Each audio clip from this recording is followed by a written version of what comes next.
My name is Luis Alberto Farias, and today I'm going to interview Carlos as an expert in health and in gym exercises.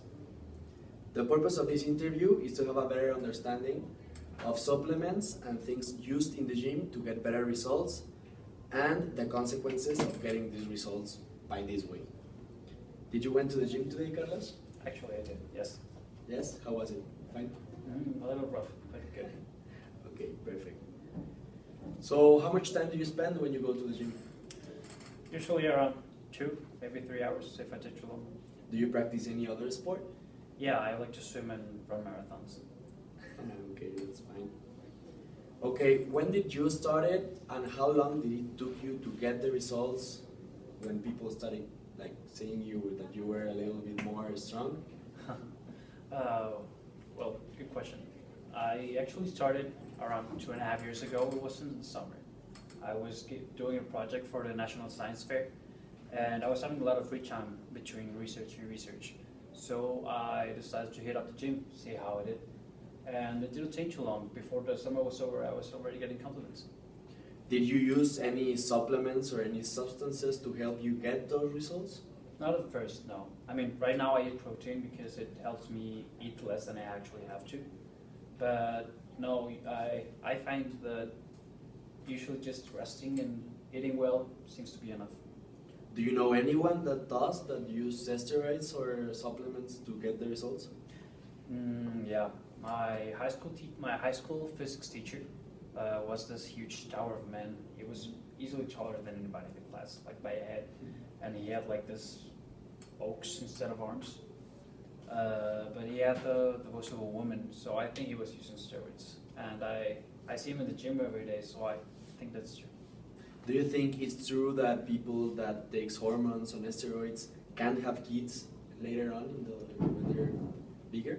Well, it's not a rumor, it's scientific studies. I mean, there's a plethora of studies that you can look up on the internet if you want to.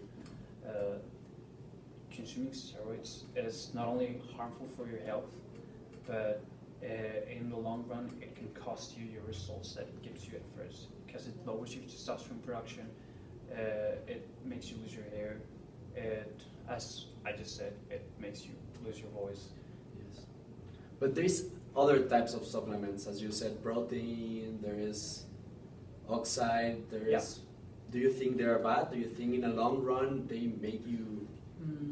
Most of them are just another way of saying it's concentrated food. Protein is just hydrolyzed milk. And for example, as you said, oxide's different because it's not a supplement per se. It's more like a substance that you use to get energy. Much like when you do caffeine instead of resting before a long day of work, you can take oxide before going to the gym and you get a very good bump and your heart gets more active and you get more energy. But like caffeine is addictive, oxide can have its side effects too, as do many other substances.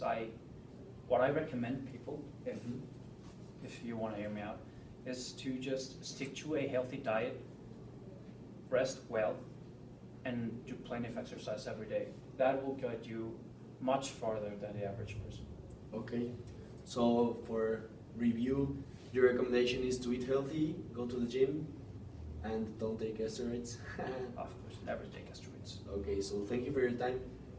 You're welcome. I think some people would be happy to know these things, and it's better to know this before you start going to the gym than after you get the consequences. Glad to go. Thank you.